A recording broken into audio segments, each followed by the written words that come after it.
Welcome to Theatre Talk. I'm Ed Shopes. And I'm Ann McBride, and we're here the first and third Fridays of the month to bring you all the news and interviews about what's happening in the Mid-Willamette Valley theater world.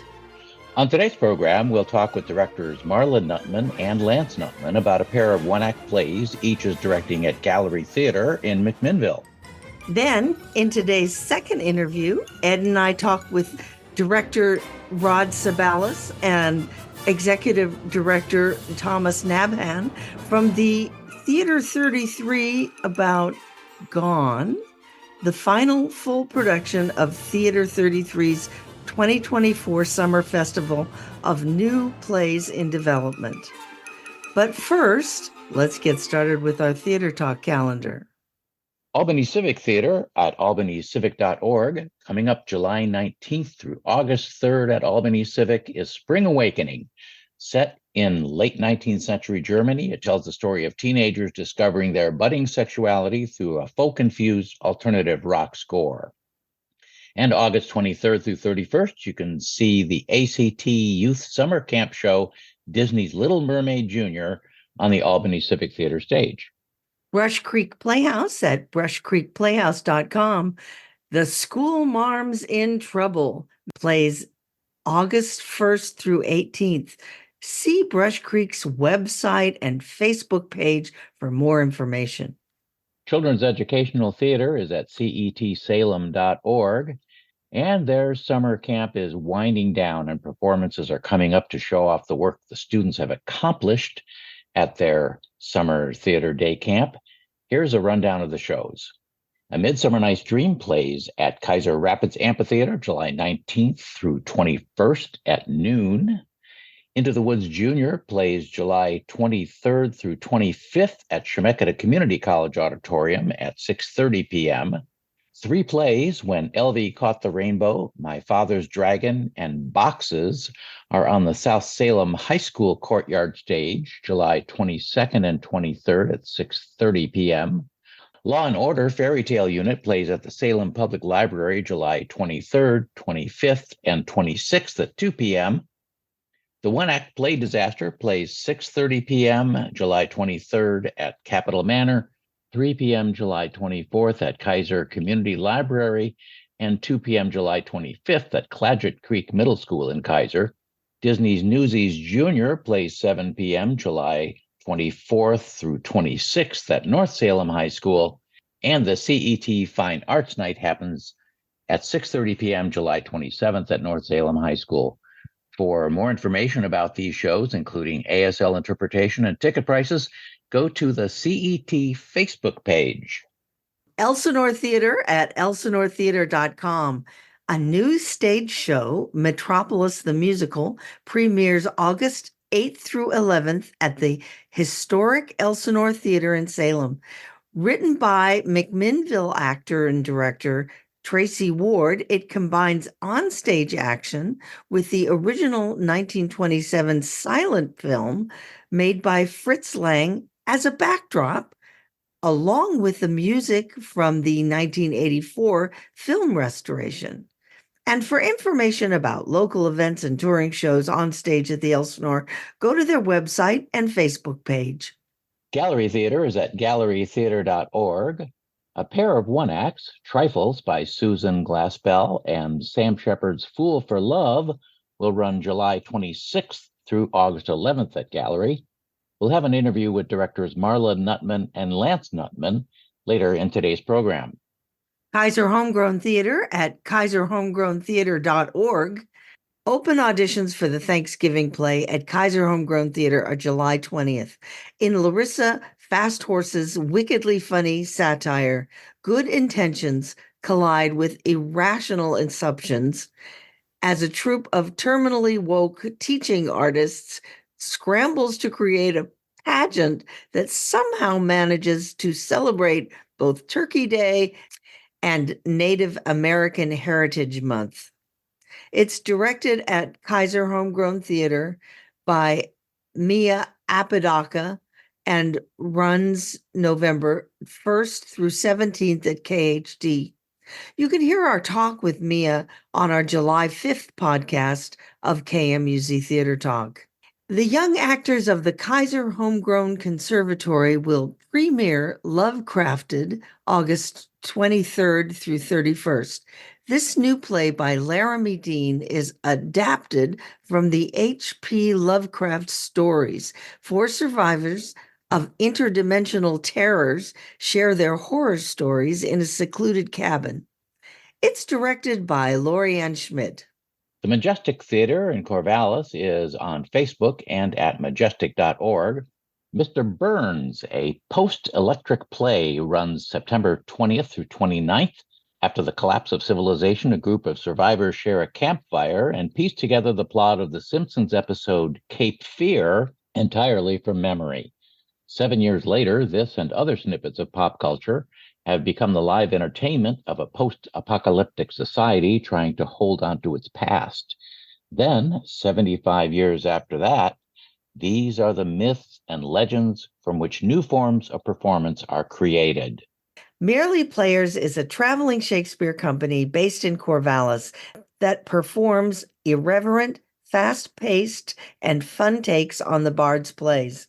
Their latest foray into twisting the canon is Henry IV, The Follies of Falstaff, a comic history that pits drunken hijinks against political drama. The show plays July 27th at Eola Hills Winery in Rickreall, August 3rd at the Russell Tripp Performance Center at LBCC, August 10th at the Majestic Theater in downtown Corvallis, and August 17th at the Tyee Wine Cellars in Corvallis. For more information and tickets, go to merelyplayersoregon.com or their Facebook page. Mid-Valley Musical Theater is at mvmtheater.org and on Facebook at Mid-Valley Musical Theater. And their summer musical, Mamma Mia, runs August 8th through 17th in the Albany Performing Arts Center at West Albany High School. For the Mid-Valley Theater Network, director Jeremy Clubb will produce Evil Dead, the musical, October 24th through the November 3rd, with a special show on Halloween. Evil Dead will benefit the Mid-Valley Theater Network, and there will be some fundraisers coming up this summer. Check out the dothenecronomicon.com webpage for more information. Pinnacle Theater is at pinnacletheater.org, and Pinnacle is hosting a staged reading of the first act of Spiral the Musical, a new production in development, on July 21st. It's directed by Catherine Kinsman and Robert Sahlberg. More information is available on the website at pinnacletheater.org. Listen to our interview with Catherine Kinsman about this exciting project on our KMUZ Theatre Talk podcast. And the side-splitting murder mystery comedy Clue comes to the Pinnacle Theater stage August 23rd through September 14th. Written by Sandy Rustin and directed by Brandon Gitchell, Clue draws inspiration from the well-known movie and the beloved board game. The story unfolds at a secluded mansion where 6 strangers gather for a peculiar dinner party filled with murder and blackmail. And the second round of auditions for Footloose the Musical happened July 20th at Pinnacle Theater. It's directed by Jerry Greeno and runs October 11th through November 2nd. You can find out more on our KMUZ Theatre Talk podcast interview with Jerry and at pinnacletheater.org and on Facebook. The Salem Playhouse at thesalemplayhouse.com. They offer acting classes for both kids and adults. To sign up, go to thesalemplayhouse.com and click on the classes tab. Spotlight Community Theater is at spotlightct.com and on Facebook. Spotlight Community Theater will present Charlie's Aunt, directed by Shannon Rempel, September 19th through 29th. And Spotlight also has openings for play directors. You can contact them through their Facebook page or at spotlightct.com. Struts and Frets Theater Company at strutsandfretstheater.org. Shakespeare's All's Well That Ends Well runs September 25th through 28th at Eola Hills Wine Cellars. They have not cast it yet, and they are accepting submissions. Valley Shakespeare Company is at Western Oregon University, and we're happy to report that their summer theater returns to the stage at Western with Ken Ludwig's uproarious Sherwood, The Adventures of Robin Hood, directed by Hannah Fawcett. Packed with thrills, romance, laughter, and immortal characters like Little John, Friar Tuck, and Maid Marian, Sherwood, The Adventures of Robin Hood tells the enduring story of a hero of the people who takes on the ruthless powers that be. Performances will be at 6:30 p.m. August 1st through 3rd at the Rice Auditorium at Western Oregon University. There's also a 2 p.m. preview on July 31st. See the Valley Shakespeare Company Facebook page for more information. Theater 33 at Willamette University. It's at theater33.org and on Facebook. Theater 33's Summer Festival 2024 of original plays in progress by Pacific Northwest Playwrights continues through August 4th at the Willamette University. Later in today's program, we'll talk with show director Rod Ceballos and executive director Thomas Nabhan about the final shows on the festival calendar. They include Gone by playwright Lolly Ward. It's a new dramedy directed by Rod Ceballos. It runs July 25th through August 4th at Willamette University. A will provides peace of mind as 4 step-siblings divide their anticipated inheritance with generosity, suspicion, and greed. Gamble the night away, but whatever you do, don't leave the house. Your family is watching. And Fragments, a series of 6 interactive short plays developed in partnership with Portland's Northwest Theater Workshop, runs July 27th and 28th at the Hopewell Hub, located about 12 miles north of downtown Salem. The final pop-up play of the 2024 New Play Festival is Wife of Headless Man Investigates Her Own Disappearance by Yusuf L. In this comedy, a woman thinks she may have been drugged during her interview with a tech giant. It plays August 3rd and 4th. Information about the remaining stage shows and pop-ups is on Theater 33's Facebook page and website. Director Stephen Munshaw and professional members of the Willamette Valley Theater community are working together with Chemeketa Community College to present Lionel Bart's classic musical Oliver, August 6th through 27th at the Jerry Frank Amphitheater in Salem's Riverfront Park. We'll have an interview with Stephen Munshaw on our next Theater Talk program. Meanwhile, for tickets, go to Eventbrite. Willamette University at wutheater.com. Willamette has announced their 24-25 season of plays. They include Urinetown the Musical, a hilarious satire of the legal system, capitalism, social irresponsibility, populism, bureaucracy, and musical theater, is set in a city that bans private toilets during a 20-year drought, forcing people to pay to pee at public loos. Urinetown runs November 1st through 17th. And February 14th through 23rd, Willamette Theater presents Far Away, an hour-long futuristic nightmare in 3 short scenes that envisions a world where the promise of violence broods and nothing is to be trusted. Closing the Willamette Theater season, April 11th through 26th, is Bloom, Bloom, Pow, the climate doom comedy inspired by 1950s monster movies, as well as the real-life 2014 crisis in Toledo, Ohio, where the tap water became deadly for humans due to toxic algae bloom. Get more information and reserve your season tickets at wutheater.com. That wraps up today's KMUZ Theatre Talk calendar for plays around the Mid-Willamette Valley. Today's first guests are Marla Nuttman and Lance Nuttman, who are directing a pair of one-act plays, Trifles by Susan Glaspell and Sam Shepard's Fool for Love, opening July 26th at Gallery Theater. Welcome to KMUZ Theatre Talk, Marla and Lance. Thank you. Thanks for having us. Hey, it's really great to have you guys here. Tell us a little bit about Trifles, Marla, and introduce us to the show. It's by a playwright named Susan Glaspell. And it was done in 1916? Yes. Susan Glaspell wrote this in 1916. Prior to that, she was a reporter, cub reporter, journalist, and had covered a murder, and it inspired this play. And she actually played one of the main characters, Mrs. Hale, in the first production. And this play has been around for more than 100 years, and it's a gem. It's beautifully structured, and it's been studied a lot. And it's just really great, timeless play that just reminds us that the more things change, the more they stay the same. And what attracted you to this particular play?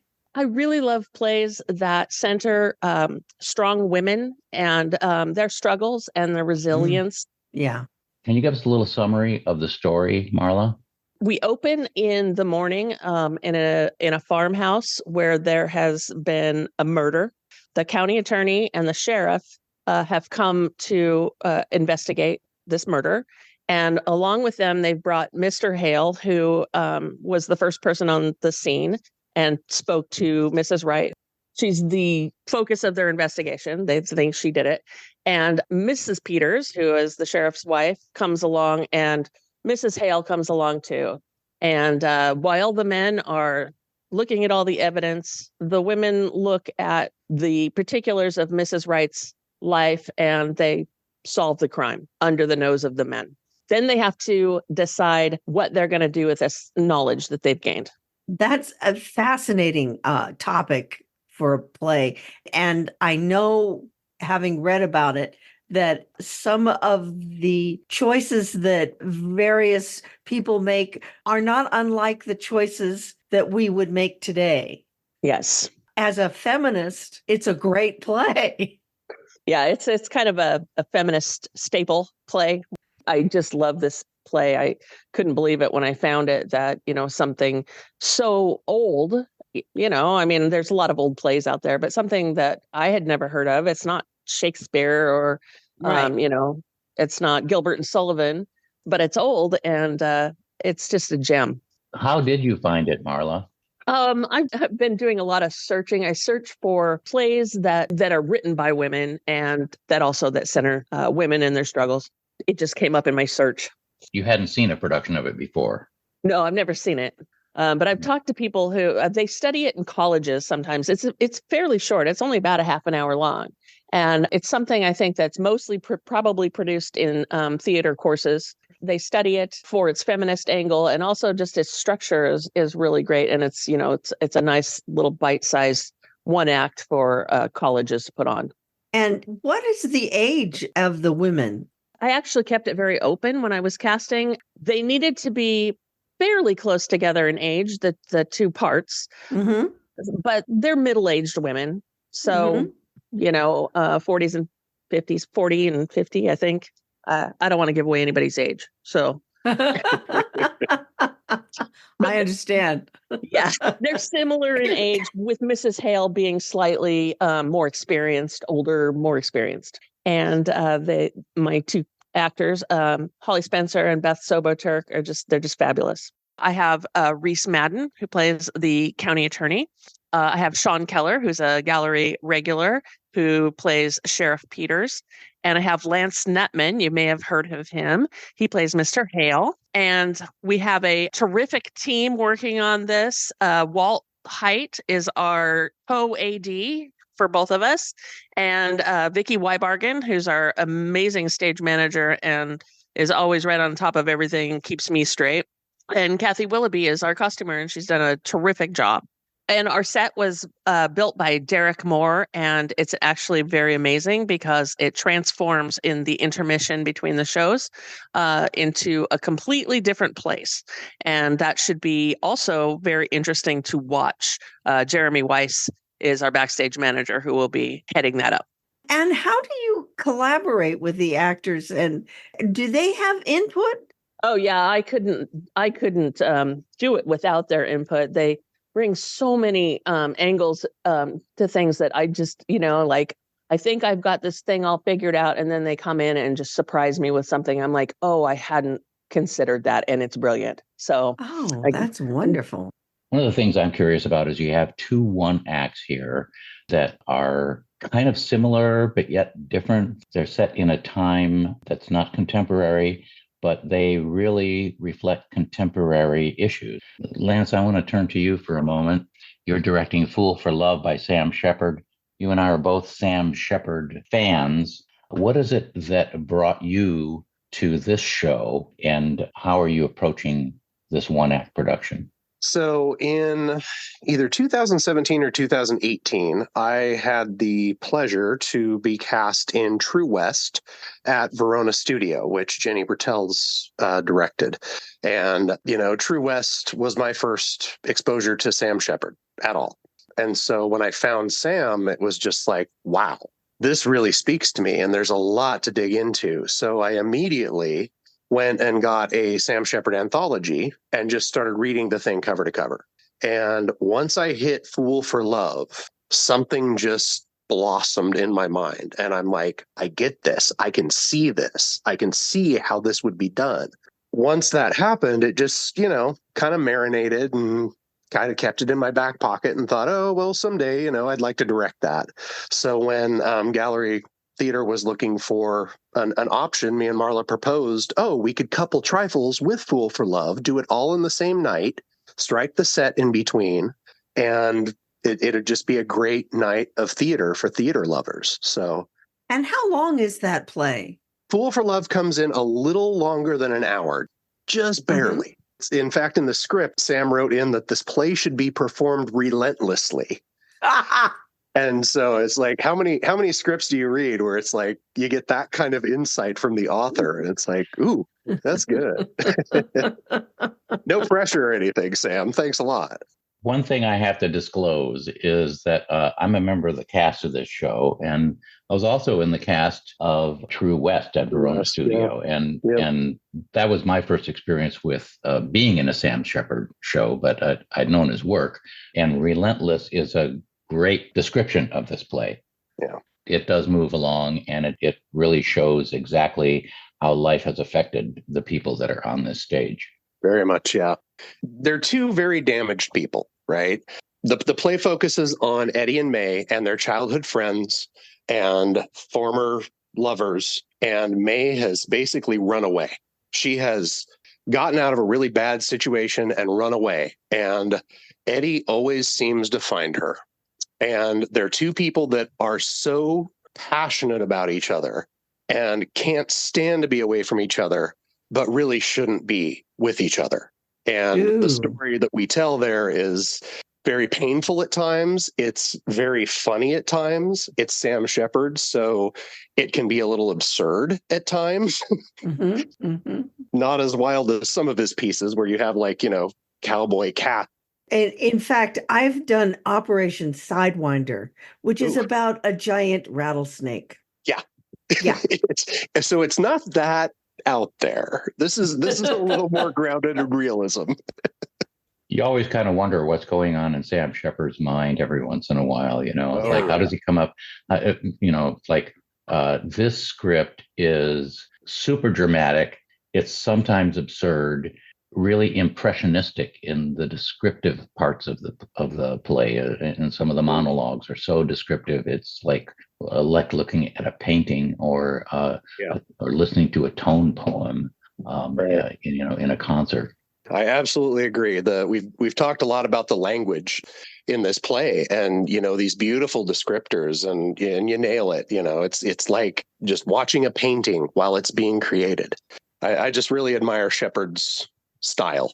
This is a question for both of you guys. What brought you to pair these two together as opposed to any other two plays? I think these two plays came together because they spoke to each of us in their own way, and they actually fit in a way that you might not expect. Some of the themes that run through them, both of them, are similar. They work together, I think. I think it will be a great night for people who come out and see this.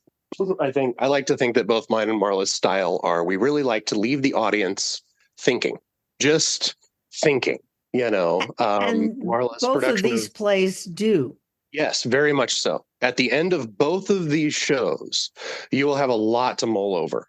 Neither one of them are wrapped up in a tidy, pretty little bow. They are, they're just very true stories as well. Like we say, mine is set in about 1983 or so.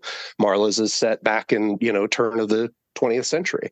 And just the continuation of the human story, that we're still dealing with these same things. We're still dealing with misogyny. We're still dealing with toxic relationships. It's just humanity. And they both paint beautiful pictures of what that's like, the struggles that all of those characters go through. And how much do you want to talk about what happens in your play, Lance? What I would say about my show, the best thing without giving anything away, is we have these two very damaged characters. We have a ghost of someone who impacted both of their lives very much. And then we have this character named Martin who comes in and he just kind of stumbles across this crazy situation. And we as the audience are able to kind of see through his eyes and go, okay, this is pretty silly, but painful. I don't want everybody to think that both of our shows are just, snooze fests and they're so serious, because there are moments of levity in both of them. And we kind of need that at times with such strong, meaty material. And Ed, as an actor, what is your part? I kind of play the ghost. My character's role is one of the more difficult roles that I've played on stage. Everybody talks about, when you're acting, you have to listen and react to the other actors on stage. You have to really be in the moment and be engaged in the storytelling. Anytime you're on stage, well, I'm on stage for the whole darn show.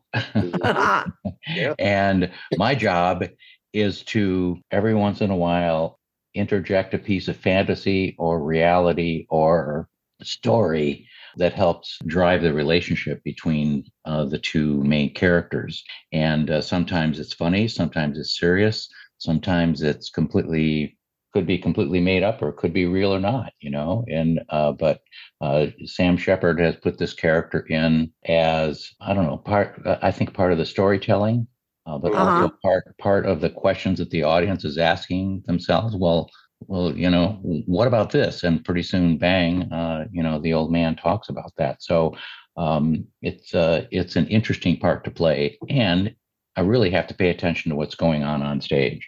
It's one of the better roles, I think, that I've had in terms of satisfaction as an actor, because I get to watch these two fabulous actors that are playing May and Eddie just go at it on stage and try and sort out their relationship in real time right in front of the audience. It's fantastic to watch those two people at work and to react to that. It's a very strange character in that a lot of the things that he did is what the play is about.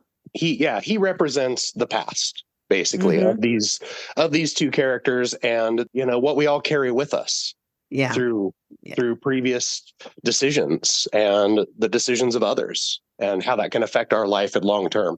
And who are the actors other than Ed? So Ed plays the old man.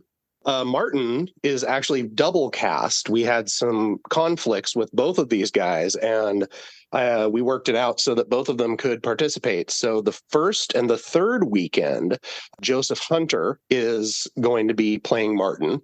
And then the second weekend, Connor French is going to be playing Martin. And then we have, as Eddie, we have a fella named Remington Keogh.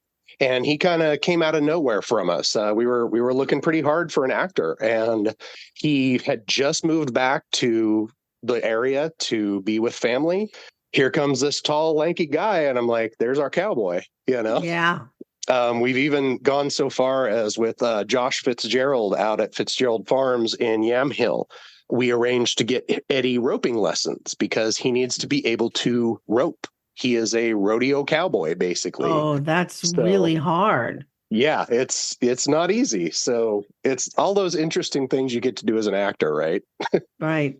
And then May is played by the amazing Hannah Alice Patterson, who Gallery last saw on stage in Marla's production of Proof. And it's just, like Ed says, it's wonderful watching them just go to work. I mean, it's a blast. Well, we've been talking with Marla Nuttman and Lance Nuttman about 2 one-act plays that are coming to the Gallery Theater. They both play July 26th through August 11th. Marla Nuttman is directing Trifles by Susan Glaspell, and Lance Nuttman is directing Fool for Love by Sam Shepard. You can get your tickets for the show at gallerytheater.org. And the nights are, once again, July 26th through August 11th at Gallery Theater. Come see these shows. You guys are going to have a great time, and you'll have plenty to talk about on the way home in the car. Thank you very much, Marla Nuttman and Lance Nuttman, for joining us here on KMUZ Theatre Talk. Yes, thank you. Thank you. Thank you, Ann. Thank you, Ed. Joining us next on KMUZ Theatre Talk are Executive Director Thomas Nabhan and Theater Director Rod Ceballos from Theater 33 to tell us about the last full production of Theater 33's 2024 New Play Festival, and also what else is happening at the New Play Festival for this summer. Welcome to KMUZ Theatre Talk, Rod and Tom. Welcome. Thank you. Thank you. Good to be with you. Rod, you're all the way from Toronto to direct yet another show for Theater 33's Summer New Play Festival. Tell us a little bit about the play Gone by Lolly Ward. The play Gone has to do with what happens to a couple of elderly parents when they decide that they want their blended family to divide up their assets before they pass away, as opposed to after they pass away. So they set up a holiday get-together in which the father's son and daughter and the mother's 2 daughters, both from different marriages, get together, and the parents have provided a list of their assets, and they want the children, who are now adults in their late 30s, early 40s, they want their children to choose from all these items. And that's how the play begins. And then you see what happens over the course of the play when the parents do pass away, and how the blended family children react to the passing, and how they deal with the parsing up of the asset. Well, I've got to ask, is this a comedy, a tragedy, or a drama? In the 80s and 90s, they used to refer to these kind of plays as dramedies. So there's drama, but there's also comedy that is interspersed into reality, what happens when 4 people get together and decide how they're going to divide up their parents' assets. Yeah, that's hard enough when they've passed, but when they're still around, that's got to be difficult in a new way, doesn't it? Well, it was the parents' idea, because they were hoping that when they do pass away, there would be no fighting and grumbling and arguing over what was left behind. Unfortunately, that's not what occurs. What attracted you to this particular play, Rod? Myself, being in an upper age range, I've witnessed this firsthand with my wife and with some parts of her family, and what happens if you do have a will, and how things are divided up, and what happens if you don't have a will and things are divided up.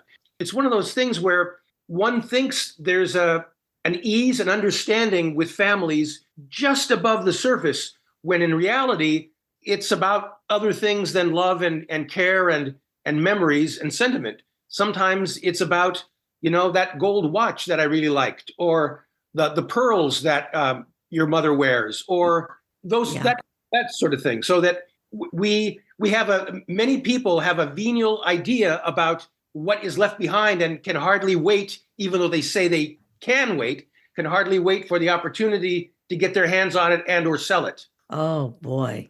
Yeah, it's pretty rough. Tom, what attracted you to this particular play? Well, everything Rod just said. I mean, the premise was very interesting. I as well have had family had to deal with wills after a parent passed, and boy, oh boy, was that an experience. Yeah. And I liked it sounds very tragic, but there is some comedy in it, and I like that. And I like the premise. I think it's a very interesting, compelling thing that everybody can relate to.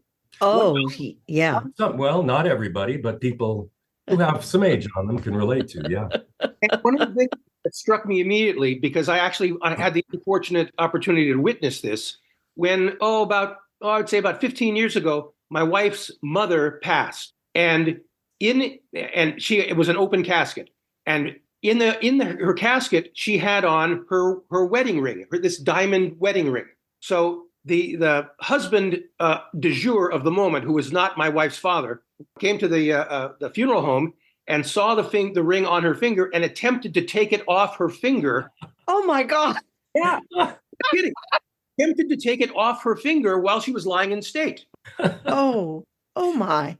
I mean, not only was my wife and her sister upset, but the funeral director says, "You can't do that. You can't reach in there and try to take that off her hand." See, I have a dark sense of humor, but that sounds funny to me.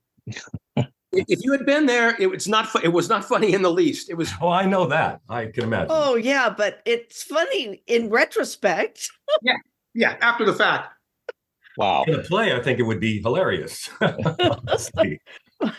Rod, tell us a little bit about the process of bringing Gone to the stage with the Summer New Play Festival at Theater 33 at Willamette University. Theater 33 is a new play development theater, which means that these are plays that have maybe had a staged reading somewhere, but haven't had any sort of production in front of an audience. So when I was given the assignment, I began to have conversation with the playwright, Lolly Ward, about, what her hoped for outcome is and how does she see the play, and talk about the relationships of the play. And I would give her some of my thoughts about areas in the play that I thought she's overwritten, areas of the play that I didn't understand and had questions about, so that when we get to the first rehearsal, I have answers and ways into how to make what she wants to happen on stage actually happen on stage. So a part of it is getting the actors to understand what the relationships are, and then putting that on stage and having her hear the words, which she may go, "Oh, that's not quite what I had in mind. Maybe I should change the language." Or she can say to me, "Try to get something different out of this actor, because this is how I see this relationship." It's one of these things where you're looking at a scene, for instance, and you could say to yourself, these two people are arguing. I would ask Lolly, are they arguing because they really love each other and can't find a way out? And she would say, yes, that's exactly what's happening. So that tells me that the arguments are more what they believe in rather than actually yelling at one another.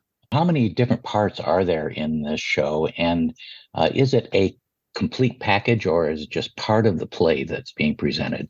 The whole play is being presented. There are 6 characters and 6 actors. Parents are never seen. So who you see are the 2 sisters of the mother. You see the brother and sister of the father. You also see the husband of one of the sisters, and you also see an underage girl that the brother decides to have a relationship with, which adds more drama to the situation. Wow. Okay. It's a 36-year-old man who is involved in a relationship with a 16-year-old girl. Who are the actors that are appearing in this production? Ryan Carty, David Cusick, Krista Fenton, Katrina Godders, Kylie Jerrigan, Rachel Loop. Wow, I've worked with several of those people, and that's a great cast. Yes. Yeah, it's a terrific cast. Rod, what do you think is the biggest challenge that comes with directing a new work like this? The biggest challenge is to get the playwright to understand that they've written a play, not a movie. What do you mean by that? A lot of playwrights will base how they want to move from scene to scene on how television films and feature films are made. So simply said, Okay, now we're in another scene. Now we're in another locale. Now we're in another time frame. It's not that easy to do on stage. That's very true. What I have to get them to understand is we can do that, but the play will stop for a minute to 2 minutes, maybe even longer, while we redress the stage. I can't just flip a switch and we're in a different locale. So what I have to get them to understand is the play will come to a grinding halt unless I can figure out a way to get one set off and another set on pretty fast. Sometimes there's music that connects. Sometimes there's sound effects that connect. Sometimes it's light effects that connect. I have to find out from them, once the play gets going, are they prepared to come to a grinding halt while we move from a jail cell to a park? Sometimes it's not as easy as they think in reality, because they're not really thinking about it. They're just thinking, oh, down there we're in a different space. So for instance, in this play, we go from the parents' house to a casino, just like that.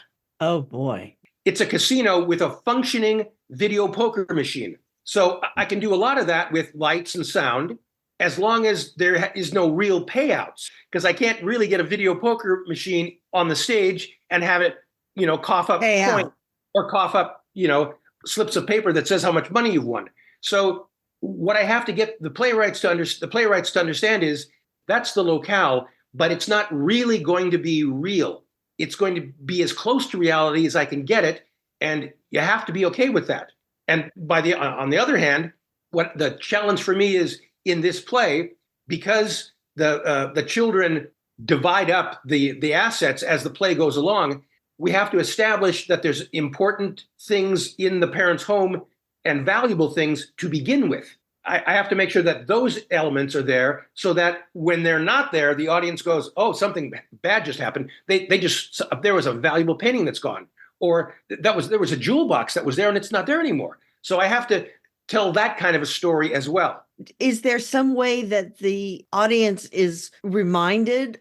The only way they're going to be reminded is if they see those things in the first scene, because in later scenes, they're not there. So I have to figure out what assets that are there can be seen and then be missed. At the end of the play, when everything's gone, I can put trash bags and food containers and cardboard boxes and stuff like that in the space to imply that things were taken away. Things were put in bags and moved, and these trash bags were left behind because all I have in it was trash. So there's a funny way of adding stuff that will also work. So I have to find a good balance for both. Tell us about the stage space that you're in. Are you in the studio upstairs?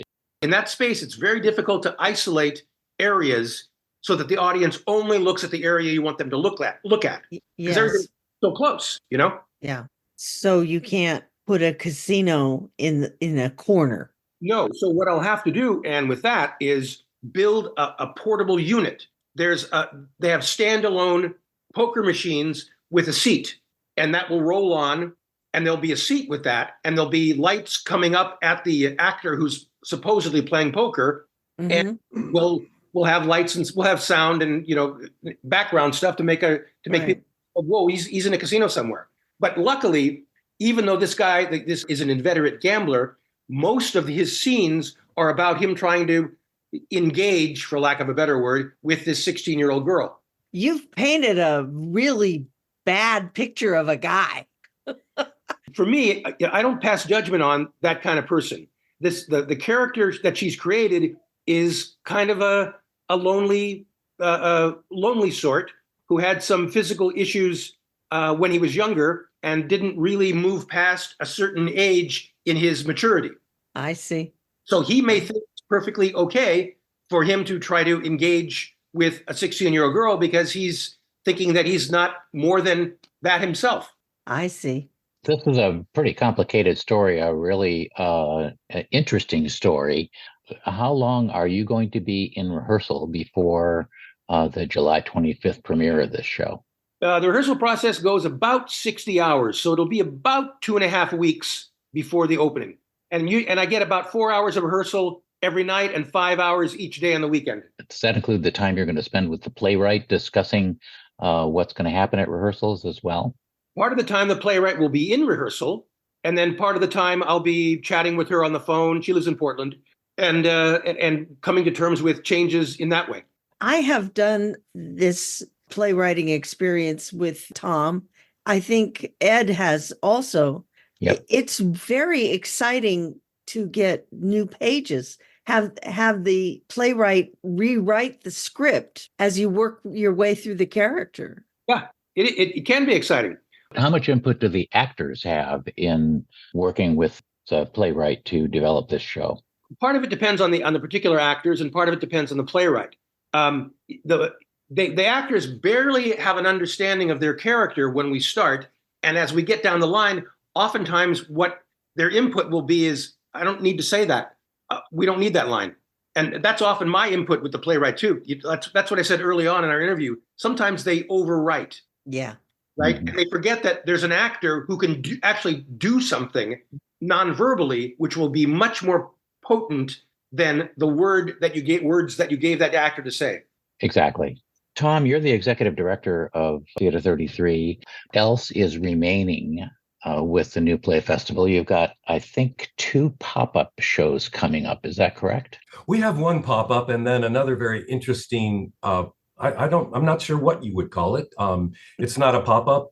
It's kind of a full production, but they're short plays. The pop-up, as we call it, is a play that goes through our creative process similar to our full production, except it's abbreviated. We have 16 hours of rehearsal with our pop-ups and 2 performances. The playwright is still engaged and working through rewrites, etc. But there are less production values. And so that one is called Wife of a Headless Man Investigates Her Own Disappearance by Yusuf El Gwindi. He's a Seattle, kind of well-known Seattle playwright. In fact, it's a fantastical comedy. It's a really interesting play. I mean, it's wild and it's funny. And it's like something you've never seen before. Tell us what the other production is. Yeah, so this one is a production by Northwest Theater Workshop. They're a new play company also, kind of like us, but they work in Portland. This one is taking place at Hopewell Hub. And it's 6 short plays, about 10, 12 minutes each. And they're plays that are written by Northwest Theater Network. So each play, each one of these 6 plays has a team, a director, actors, and a playwright. And we create this piece just from scratch. And it's based on the physical location, one of 6 physical locations at the Hopewell Hub. And so the one I'm in is about a garden where there's this large missile-like project, rusted missile-like project right in the middle of the garden. And so we chose that as the theme to write the play about and to have the conflict about. And so that's how we devised our play. So what's interesting about this is that the audience will kind of be dispersed in the scene itself and view the scene kind of like being sitting on stage if you're at a regular play, except this will be out in the open, outdoors, or in a barn or something like that. So it'll be kind of interactive with the play, not participating, but sitting amongst the action. And when the play is over, then the audience will get up and rotate to the next play. And so there will be a rotation of 6 plays with the audience seeing each one. And the whole production will take about 70 minutes. Where is the Hopewell Hub? 17 miles from downtown Salem, northwest of Salem. This is a wonderful opportunity to do new plays, but also do theater in a new way. Yeah, it is. All of these 6 plays are actually being created kind of on the spot. And but they're being written in the process of the production. This is very exciting. Yeah, we look at the space and we go, what story could we tell about this? The playwright then writes the story, and then we have a director and the actors act it, and we rehearse it, and then we perform it. We've been talking with executive director Thomas Nabhan and theater director Rod Ceballos about the remaining shows at the Theater 33 2024 Summer New Play Festival of original works in progress. They're written by Pacific Northwest playwrights, and the play Gone by Lolly Ward, directed by Rod Ceballos, runs July 25th through August 4th in the Putnam Theater at Willamette University. And then Wife of Headless Man Investigates Her Own Disappearance by Yusuf El is one of the pop-up plays on the Willamette campus. And Fragments, a series of 6 interactive playlets, runs July 27th and 28th at the Hopewell Hub. Thanks very much, Rod Ceballos and Tom Nabhan, for joining us here on KMUZ Theatre Talk. And thank you for taking the time. Thanks very much, and Ed. Thank you. Thank you so much.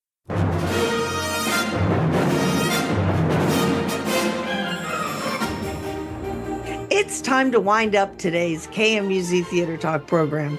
Thank you for joining us. Next Friday at 9 a.m., tune in to KMUZ at 100.7 FM to hear Talking About Art with Joel Zach. KMUZ Theatre Talk is a proud member of the Mid-Valley Theater Network.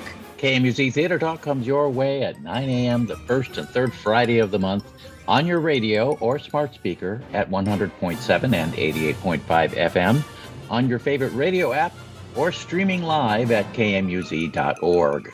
You can also listen to KMUZ Theatre Talk anytime, wherever you get your podcast. Ed and I return August 2nd with a brand new KMUZ Theatre Talk program. Meanwhile, check our KMUZ Theatre Talk Facebook page for news and updates about live theater in the Mid-Willamette Valley. If you haven't yet joined in to support KMUZ Theatre Talk and the rest of KMUZ's great community radio programs, go to kmuz.org right now and click on the Pledge to Your Favorite Show box and choose KMUZ Theatre Talk. And thanks for your support. Until next time, We'll see you in the front row.